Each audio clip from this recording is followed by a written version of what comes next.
the Grouchy Nerd. Alright, you antisocial weirdos, it's time to learn a game that can play at the ideal player count. 1. Circle the Wagons, Second Shot, designed by Stephen Aramini, Danny Devine, and Paul Kluka, and published by Button Shy Games, who were kind enough to provide a copy. Ring the Button Shy bell. Oh, no, that's too loud. Circle the Wagons Second Shot is a standalone sequel to the OG Circle the Wagons, noted by this icon on the cards, and you'll need the Second Shot version of the Lone Cowboy solo expansion designed by Mike Mullins to play it solo. It's a card drafting tableau builder which sees you as a mayor in the Old West trying to build up your boomtown. The game is played over 2 rounds, each consisting of several turns, and your goal in Circle the Wagons is to have the best boomtown in the Old West by beating your opponent's score. But, even if you win, you're still in the Old West. Internet, air conditioning, indoor plumbing, those things are centuries away. Gather the 18 Circle the Wagon cards. Each has 2 sides, one side showing scoring conditions and the other shows 4 territories, each in one of the 6 land types: desert, forest, mountain, plains, snow, or water. And each territory will show one of 6 Old Westy icons: a beer, cow, fort, gun, mine, or wagon. Yes, I know that was a pickaxe.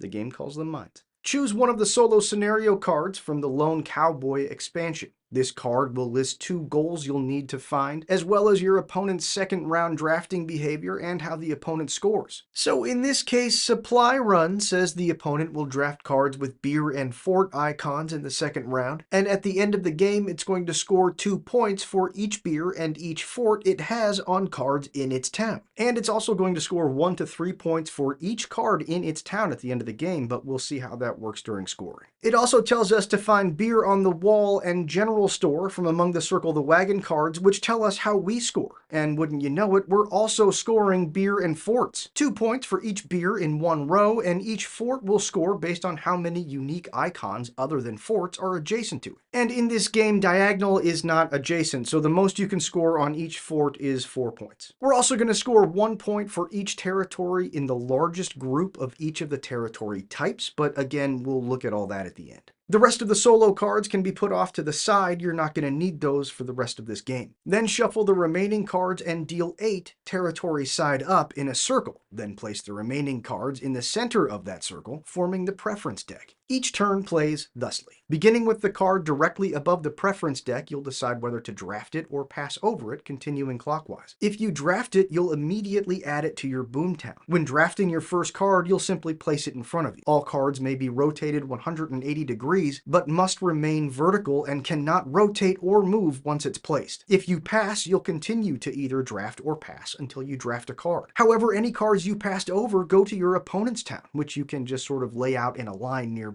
Now it's the opponent's turn to draft a card, which it will do differently in each round. Right now, in round 1, it's going to try to find an icon that matches exactly one of the icons on the top of the preference card. So it has to match both the icon and the terrain type that icon is on. It can't simply be a beer, it has to be a beer in the forest. And it will skip up to 2 cards to make this match, which means you're trying to find an exact match among just the first 3 cards. But you'll evaluate each one at a time in clockwise order, so it won't ever matter if 2 cards have a match because you'll get to this one first. If the opponent makes a match, it takes both the drafted card and the top card of the preference deck. And if, when doing so, it skipped over any cards, those cards go to you and must be immediately added to your boomtown in order. We'll see how that works in a moment. If there is no match, the opponent will just draft the first card. Now it's back over to you to draft another card and add it to your boomtown. When adding a new card to your boomtown, it must be placed so that at least one new territory is adjacent to at least one existing territory. And you may place it so that it overlaps one or more existing territories. You can even fully cover a card if you really want to, but you may not tuck a new card under an existing card. Nor can a new card be added on the diagonal. Remember, diagonal is not adjacent in this game. Continue drafting cards for you and the opponent until there are no cards remaining in the circle. Deal a new circle with the remaining cards, which will likely be fewer than 8, and begin round 2. And turn order persists through the changing from round 1 to round 2, so if you drafted the last card in round 1, the opponent's going to draft the first card in round 2. In round 2, your turn works exactly the same, but the scenario card gives you the opponent's new preference when it drafts. In this case, you'll check just the first 2 cards, again evaluating one at a time, time, this time checking for either beers or forts. And again, if there's no match, it'll just take the first card in the circle. Play continues in this way until the final card is drafted. Move on to scoring.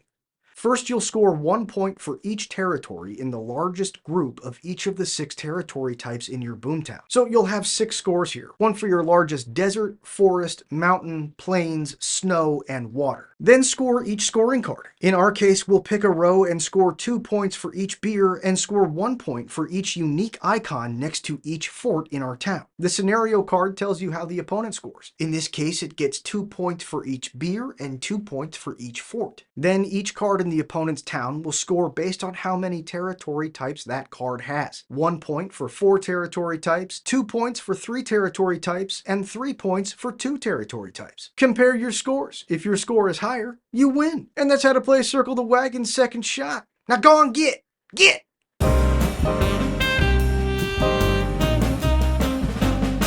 The Grouchy Nerd. It's just that every Western I've ever seen looks like it would smell horrible.